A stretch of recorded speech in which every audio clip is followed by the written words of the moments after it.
көргеніңіздей екі қорап бір-бірлеріне жабысып қалған, иә. Бокс 1, бокс 2. Енді араларына бір бос орын қою керек, босату керек. Екеуін ажырату керек. Оны қалай істесек болады? Бізде арнайы сол үшін екі CSS сипат бар. Padding және margin дейді. Padding ол ішкі отсып үшін, ал margin ол сыртқы отсып үшін. Өздерің байқағаныңыздай, мына жерде бокс 1-ге таянатын болса, оның паддингісі 0, және жоқ ешқандай, және де мына жерде border шекара кетеді, ары қарай marginге оның 0-ге тең. Енді біз сәйкесінше оның арасын босату үшін бокс 1-ның астында отсып жасау керек, немесе мына бокс 2-ның үстіне қарай көтеру керекпіз. Екі жол бар. Біз мынаны қолдансақ болады. Бокс 1 деген контейнердің астына отсып қосу керек, 10 пиксель. Ол үшін бізде мына бокс 1 деген селектордың ішіне сыртқы отсып керек бізге. Margin. Мінекей, көріп тұрғандай, мынандай бір мәндері бар.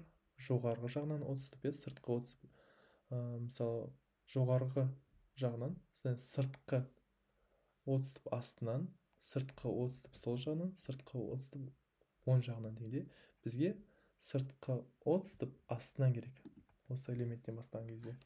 Оны 10 пиксель деп қойсақ болады, көретін болсақ. Мінекей достар. Мына екі элемент бір-бірлерінен ажырады. Мына бір бокстың астынан бос орын пайда болды. Өйткені біз margin, көрсеңіз болады, margin bottom, сыртқы отстып астынан 10 пиксель деп қойдық. Сол сияқты достар бізде ішкі отстып бар, оны қалай жасасақ болады? Мысалы ретінде қарасаңыздар, мына жерде бокс 1 деген бір немен шекарада тұр, тура жабысып қалған сияқты. Оны былай төмен қалай түсірсек болады? Ол үшін ішкі отстып қолдану керек. Ішкі отстып тура сондай заңға бағлады, бірақ оның аты paddingтен басталады.